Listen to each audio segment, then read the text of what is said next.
السلام علیکم ورحمۃ اللہ وبرکاتہ۔ اچھا جی، اس میں ہم نے گزشتہ پڑھا تھا عوامل کی بحث تھی نا۔ یہاں سے پہلے عوامل تین تھے، دو طرح کے عامل تھے، ایک عامل لفظی ہوتا ہے، ایک معنوی ہوتا ہے۔ لفظی عامل چونکہ تفصیل کے ساتھ تھے، اس کی تین قسمیں بن رہی تھی۔ ایک وہ عامل حروف عاملہ، دوسرے افعال عاملہ، اور تیسرے اسماء عاملہ۔ پھر ان کی تفصیل ہم الحمدللہ پڑھ چکے ہیں، ٹھیک ہے، گزشتہ اسباق کے اندر۔ یہاں سے خاتمہ کے اندر فرما رہے ہیں کہ متفرق فوائد ہیں، فائدے کی چیزیں ہیں جن کا جاننا ضروری ہے، اور یعنی انتہائی اہم اور ضروری بھی ہیں، اور اس کی ٹوٹل 3 فصلیں بنتی ہیں۔ پہلی فصل تو تابع مطبوع کے بیان میں ہے، یعنی تابع کے بارے میں، اس کی 5 قسمیں بنتی ہیں۔ دوسری فصل منصرف غیر منصرف کے بیان میں ہے، اس کو بھی انشاءاللہ تعالی مختصراً عرض کروں گا میں انشاءاللہ تعالی۔ ویسے تفصیلاً تو اس کا پیچھے گزر چکا ہے۔ اس میں متمکن کی 16 قسموں کے اندر اس کی تفصیل کے ساتھ ہر سبب کی تفصیل ہم نے وہاں عرض کر دی تھی، ٹھیک ہے۔ اور تیسری فصل ہے حروف غیر عاملہ کے بارے میں، یعنی وہ حروف جو عمل نہیں کرتے۔ انشاءاللہ اس کی تفصیل آئندہ ریکارڈنگ کے اندر یا آئندہ اسباق کے اندر آ جائے گی۔ تو پہلی فصل ہے توابع کے بیان میں۔ توابع تابع کی جمع ہے۔ تابع کہتے ہیں جو دوسرے کے تابع ہو، جو اتباع کرنے والا، اور مطبوع جس کی اتباع کی جائے۔ تو تابع دوسرا لفظ ہوتا ہے، مطبوع پہلا ہوتا ہے، ٹھیک ہے۔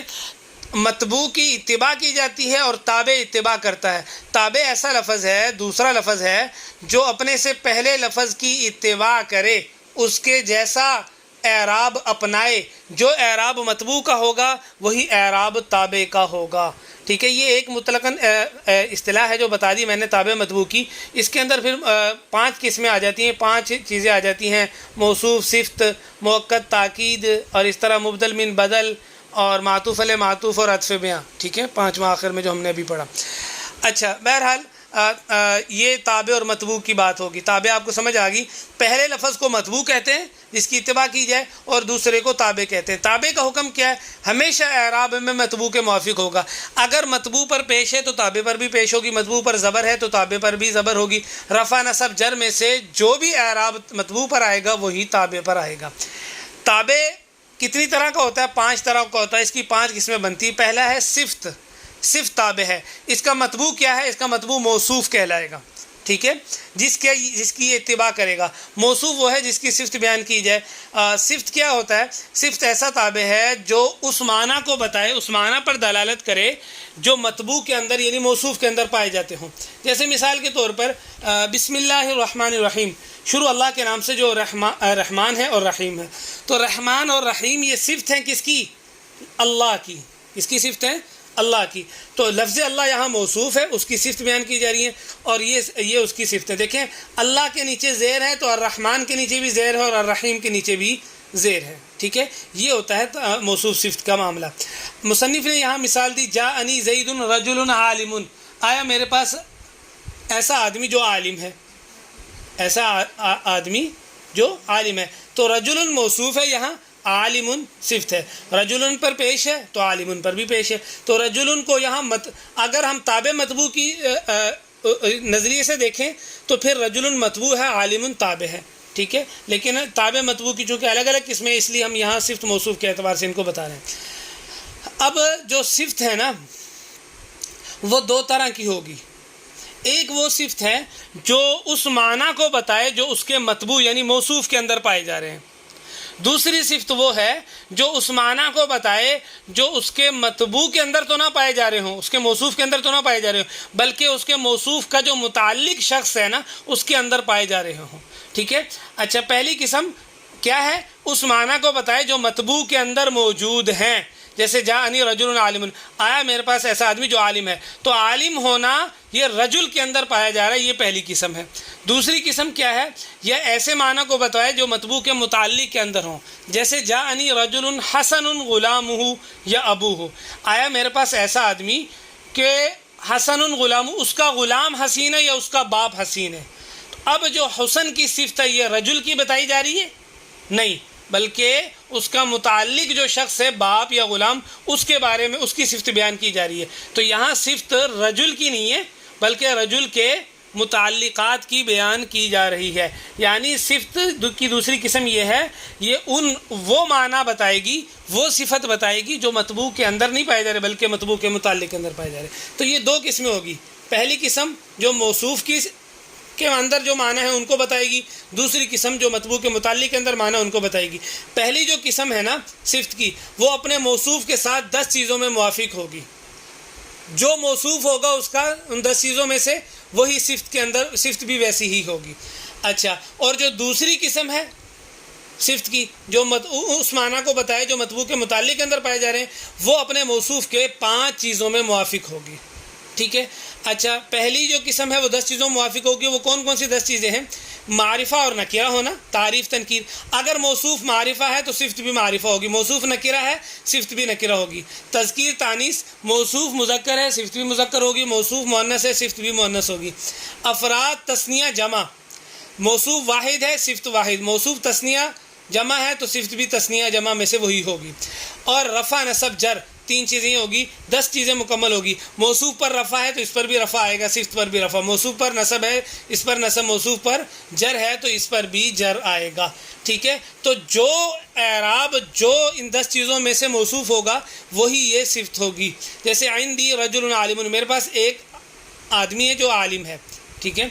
اب رجل واحد ہے، عالمن بھی واحد آ گیا. رجل پر رفع ہے، عالمن پر بھی رفع آ گیا. رجل نکرہ ہے، عالمن پر بھی نکرہ آ گیا. تو 10 چیزوں میں موافقت ہوگی اس کی. ٹھیک ہے. اور رجلانی عالمانی، یہاں تثنیہ میں موافقت ہوگی، باقی وہی چیزیں ہیں ساری. رجال عالمون کے اندر رجال جمع ہے، عالمون بھی جمع آ گئی. وہ نکرہ ہے، یہ بھی نکرہ ہو گئے. اس پر پیش ہے تو عالمون کی بھی رفیع حالت ہے. ٹھیک ہے. عالمون چونکہ جمع مذکر سالم ہے نا، جمع مذکر سالم کی رفیع حالت واو اور نون کے ساتھ ہوتی ہے.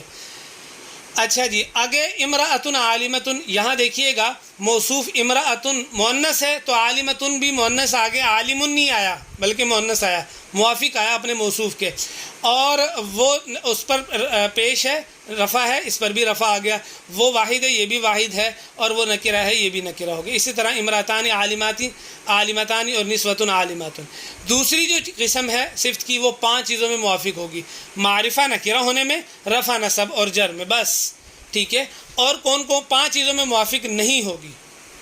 مذکر مؤنث ہونے میں موافق نہیں ہوگی، واحد تثنیہ جمع ہونے میں موافق نہیں ہوگی. اس کا مطلب یہ ہے جو دوسری قسم ہے نا، اس میں دیکھیں جاءنی رجل عالم، یہاں رفع ہے، اس پر بھی رفع ہے. وہ واحد ہے، یہ بھی وہ نکرہ ہے، رجل عالم ابوہ، تو یہاں بھی یہ بھی نکرہ ہے.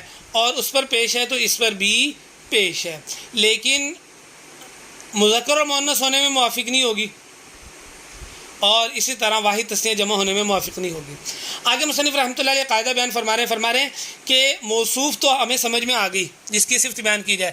جو صفت ہے نا، وہ کبھی کبھی ایسا ہوتا ہے کہ جملہ خبریہ کو نکرہ موصوف کی صفت بنا سکتے ہیں. یعنی اگر موصوف نکرہ ہے، جیسے رجل اوپر آیا ہے، اس کی صفت پورا جملہ ہم بنا سکتے ہیں. مثال سے سمجھیے گا، جیسے جاءنی رجل ابوہ عالم، رجل موصوف، ابو مضاف، ہو ضمیر مضاف الیہ، مضاف الیہ مل کر مبتدا، عالم خبر، مبتدا خبر مل کر جملہ اسمیہ خبریہ ہو کر یہ رجل کی صفت بن جائے گی. یہ بتا رہے ہیں کہ کبھی کبھی اگر موصوف نکرہ ہو نا تو اس کی صفت جملہ اسمیہ بن سکتی ہے.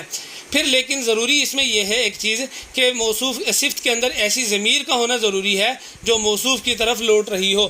تو ابو ہو کے اندر ضمیر ہے نا، ہو، یہ کس کی طرف لوٹ رہی ہے؟ رجل کی طرف لوٹ رہی ہے. تابع مطبوع کی دوسری قسم ہے مؤکد تاکید. تاکید کسے کہتے ہیں؟ پکا کرنا، مضبوط کر دینا، کسی چیز کو مقرر کر دینا، تقریر کو کرنے کو کہتے ہیں، پکا کرنے کو. ٹھیک ہے. جیسے مثال کے طور پہ میں ایک مثال سے عرض کرتا ہوں. جیسے کہا جاتا ہے نا، میں نے کہا زید قائم، زید کھڑا ہے، یہ ایک عام بات ہوگی. پھر میں نے کہا زید لقائم، زید بے شک زید ضرور کھڑا ہے. پھر میں نے کہا اور پکا کیا، اب مضبوط ہوگی بات، ضرور کھڑا ہے. ان زیدا لقائم، بے شک زید ضرور کھڑا ہے، اور پکی ہوگی بات. پھر اس سے پکا میں نے کہا واللہ ان زیدا لقائم، اللہ کی قسم بے شک زید کھڑا ہے. تو یہ ہے تاکید، بات کو پکا کرتے چلے جانا. تاکید ایسا تابع ہے، اس کا جو مطبوع ہے نا اس کو مؤکد کہتے ہیں. پیچھے والے کے مطبوع کو جو کہ صفت کے مطبوع کو موصوف کہتے تھے نا، اس کے مطبوع کو مؤکد کہتے ہیں. جو مطبوع کے یعنی مؤکد کے حال کو پکا کرے اس کو چاہے وہ نسبت کے اعتبار سے ہو یا شمولیت کے اعتبار سے، اس کے شامل ہونے کو پکا کرے یا اس کی نسبت کو پکا کرے، ٹھیک ہے، اس اعتبار سے پکا کرے کہ جو سننے والا سامع ہے اس کو آپ کی بات میں شک نہ رہے۔ تاکید دو طرح کی ہوتی ہے، ایک لفظوں کے اندر تاکید ہوتی ہے، ایک معنی کے اعتبار سے تاکید ہوتی ہے۔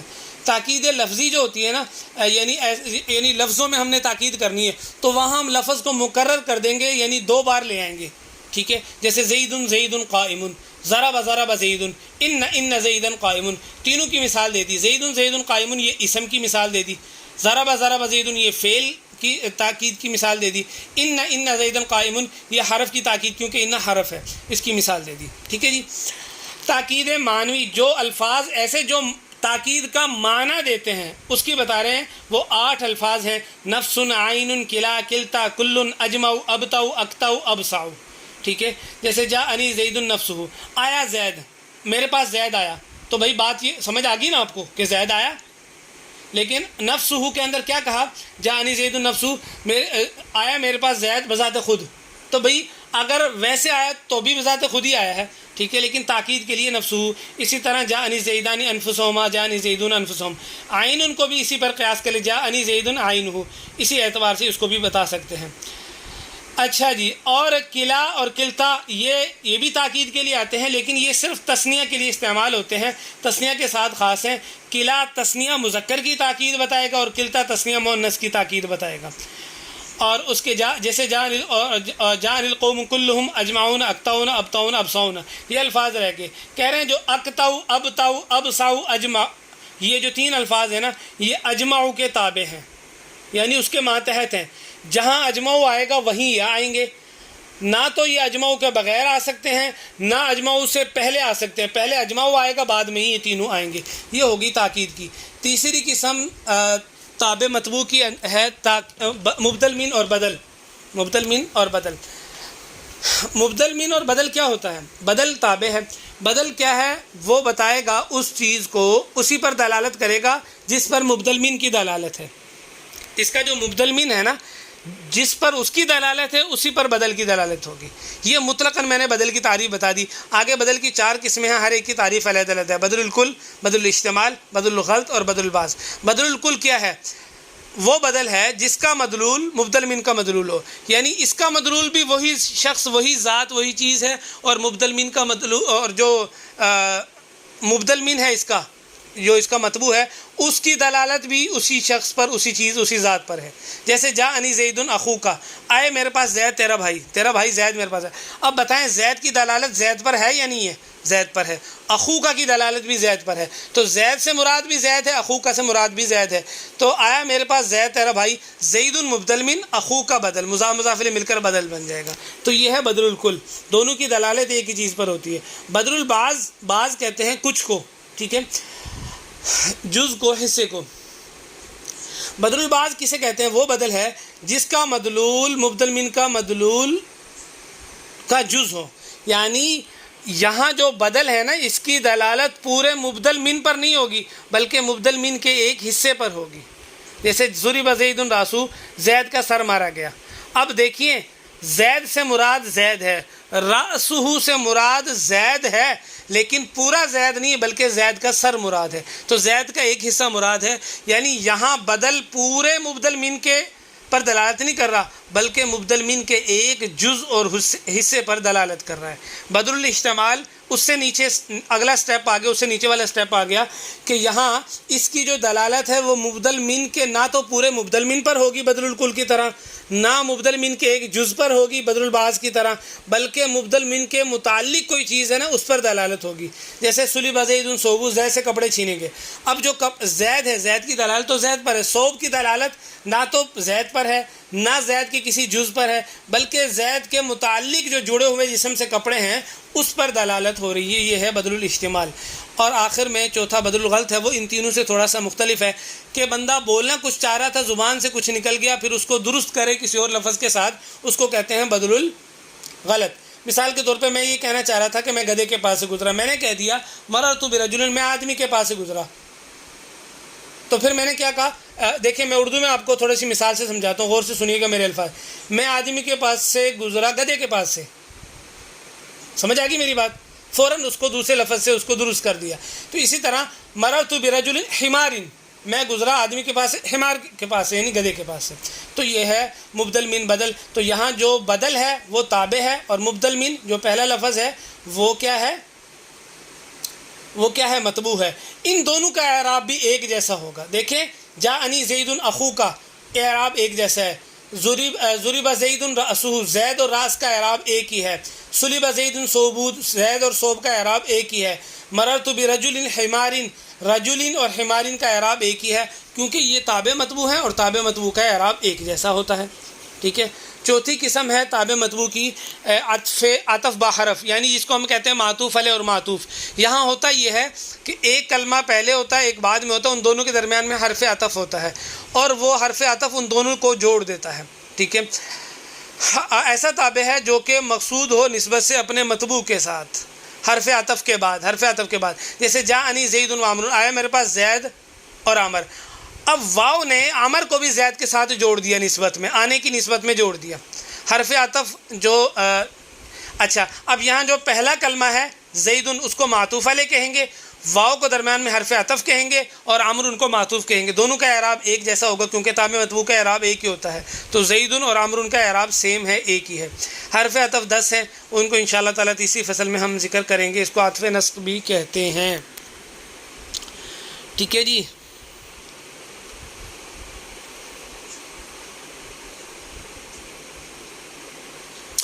نسق بھی کہتے ہیں. نسق کا معنی ہے ترتیب دینا. حرف عطف چونکہ بعض حروف عطف ایسے ہیں جہاں ترتیب کے ساتھ آتے ہیں نا، جیسے جاءنی زید فعمر اگر کہا تو مطلب یہ کہ پہلے زید آیا پھر عمر آیا، یا جاءنی زید ثم عمر، میرے پاس زید آیا پھر عمر آیا. تو اب یہاں ثم بھی ترتیب کو بتا رہا ہے، اس لیے بعض اس کو عطف نسق بھی کہتے ہیں، ترتیب دینے والا بھی کہتے ہیں. پانچویں اور آخری قسم تابع کی ہے عطف بیان.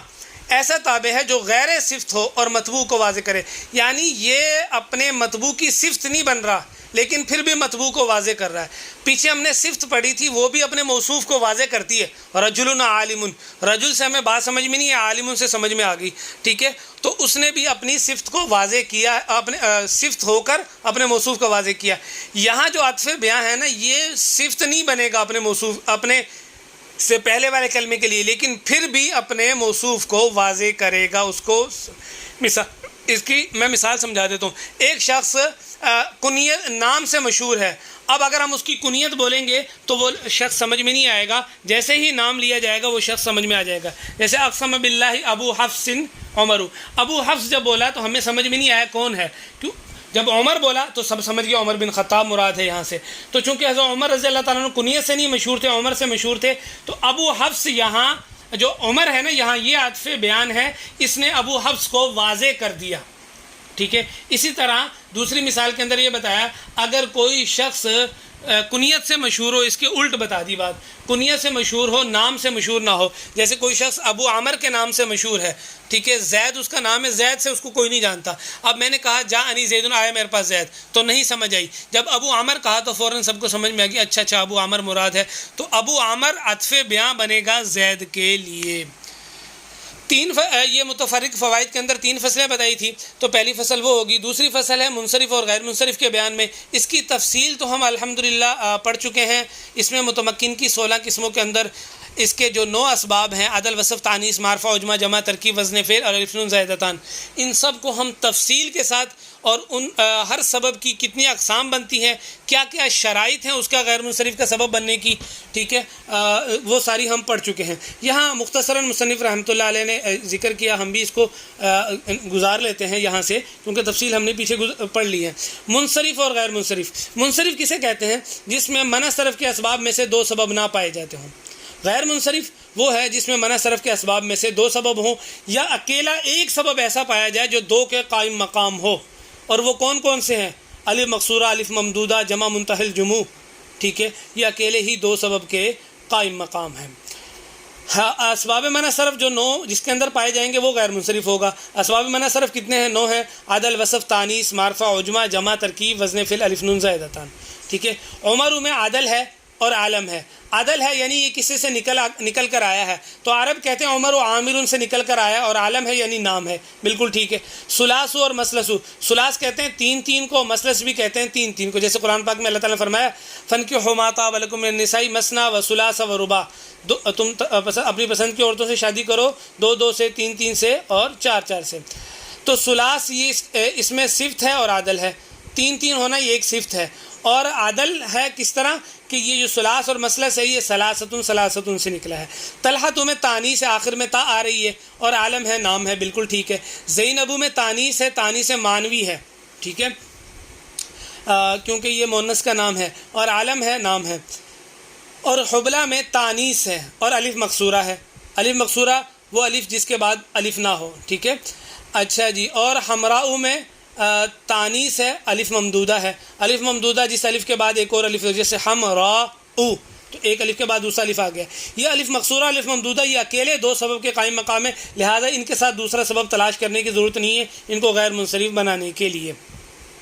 ابراہیم میں عجمہ ہے, چونکہ عبرانی زبان کا نام ہے. ٹھیک ہے, اور نام ہے. عجمہ کہتے ہیں غیر عربی لفظ کو. اور مساجد اور مسابیح میں جمع منتہی الجموع ہے, یعنی جمعوں کی انتہا جہاں ہوگی. یہ بھی اکیلا دو سبب کے قائم مقام ہے, لہٰذا اس میں بھی دوسرا سبب تلاش کرنے کی ضرورت نہیں ہے. بال بک کے اندر ترکیب ہے کہ بال ایک بت کا نام تھا اور بک بادشاہ کا نام تھا, تو یہ ایک ترکیب ہے, دو لفظوں کو ملا کر ایک بنایا گیا ہے, جس کو منع صرف ہم نے پڑھا تھا, جہاں اس میں مرکب غیر مفید کے اندر. ٹھیک ہے جی. اور نام ہے یہ ایک شہر کا نام ہے. احمدو میں وزن فعل افعالو کے وزن پر ہے اور نام ہے. ٹھیک ہے. سکران کے اندر الف نون زائدہ تان ہے, سکرانو الف اور نون ہے. اور وصف ہے نشے والے کو کہتے ہیں. ٹھیک ہے. عثمانو میں الف نون زائدہ تان ہے اور نام ہے. اچھا جی. باقی کہہ رہے ہیں اس سے زیادہ غیر منصرف کی تحقیق اگر آپ کو چاہیے تو وہ انشاءاللہ تعالی دوسری کتابوں کے اندر آپ کو مل جائے گی. تو یہاں تک یہ مکمل ہوگی. دو فصلیں, آخر میں ایک فصل رہ گی حروف غیر عاملہ کی, اس کو انشاءاللہ تعالی ہم کل پڑھیں گے. السلام علیکم ورحمۃ اللہ.